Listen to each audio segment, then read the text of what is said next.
Magandang araw po sa inyo. Welcome to Kerygma Conference News Update. Update. Kung saan ang balita ay singtindi ng kerygma Sing laki ng conference at sing bago ng news.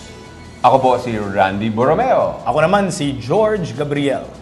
Sa ulo ng mga balita, tuloy na po ang Kerygma Conference 2012 Champions Arise. Ito ay mag-uumpisa on November 24, Day 1. 9 o'clock, magkakaroon tayo ng Kerygma Conference Opening Ceremony sa MOA Arena. Arena kayong lahat.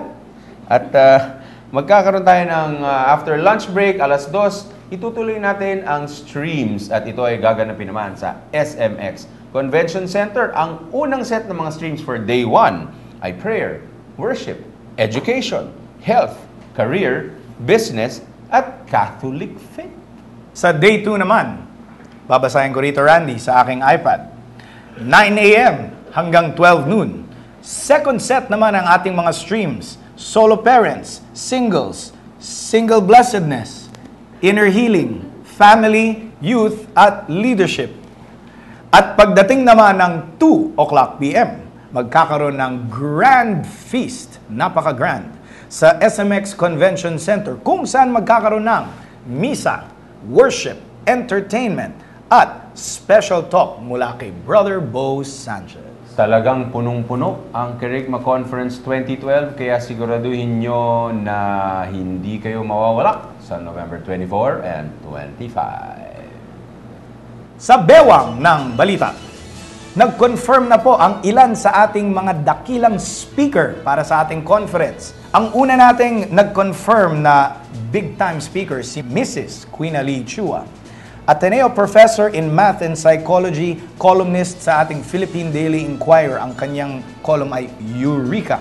At author ng mahigit sa 25 na libro. Wow. At Outstanding Women in the Nation Service in 2001.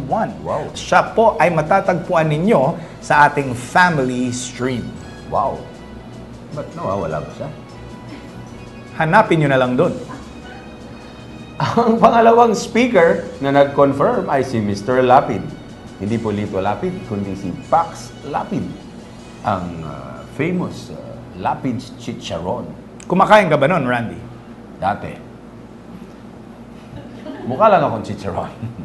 Pero hindi ako kumakain. Si Pax Lapid ay magsasalita naman sa business stream. Dean Pax Lapid ay isang batikang businessman. Siya ay maraming negosyo at siya ay makakatulong sa atin upang turuan niya tayo ng ano ba talaga ang nararapat na negosyo para sa atin. Sa business stream, Dean Pax Lapid. Meron din tayong nag-confirm na couple speaker, napakagaling. Si Alan and Maribel Jonicio. Suki po yan sa KCON. Yes, nakailang taon na. Sila involved sa Discovery Weekend. Sila ay galing sa Love Institute. Tsaka sila rin ang organizers ng The Family Congress, isang napakagaling na seminar at workshop. At si Maribel ay isang regular radio and TV counselor, family counselor for Umagang Kay Ganda at relasyon sa Radyo Seiko 92.3 News FM. Kita niyo po mga kapatid na napakadaming rason kung bakit dapat mag-register na po kayo para sa ating Kerygma Conference Champions Arise. At sa tuhod ng mga balita, maaari na kayong bumili ng inyong Kerygma Conference tickets online. Pumunta lamang sa www.kerygmaconference.com. Maaari pa rin kayong bumili ng mga tickets sa iba't ibang feast, iba't ibang location sa Manila, at basta lahat ng mayroong feast, mayroong Kerygma Conference tickets available sa Kerygma Conference table. Yes, tama ka dyan, Randy. At sa kalingkingan naman ng ating balita, meron po tayong Quote for the Day.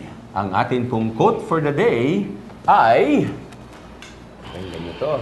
Isang napakagandang quote. Andre's signature. Adrian Panganiban, salamat. Yan. Malasukla. Maganda. Abangan ninyo ang ating quote for the day every week. Yes. Kita nyo naman, hinahatid namin sa inyo ang balita buong buo mula ulo hanggang bewang. may tuhod pa. At hanggang kalingkingan. Hinatid namin sa inyo ang balita mula sa bulwagang ito. Yes. Napakaganda. Oo. Ang close namin ni George. Ang sikip. Hindi kaya tayo ma-discover nito, George. Ha? Newscaster. Sana nga. At siyempre, napakaganda ng aming background. Hindi yan ordinaryong background. Pwedeng palitan yan.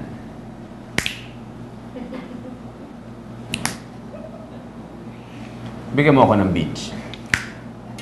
Mainit-init pa. Biglang uminit. Abangan po ninyo linggo-linggo ang aming Kerigma Conference News Updates. Update. At abangan po ninyo dahil magbibigay tayo ng balita tungkol sa Kerigma Conference 2012 Champions Arise. Hanggang sa susunod pong pagbabalita, ako po si Randy Borromeo. Ako naman si George Gabriel. Nagsasabing, huwag kayong mawawala. At baka Hindi namin kayo makita. Wala bang buko juice? Shades. May shades ako.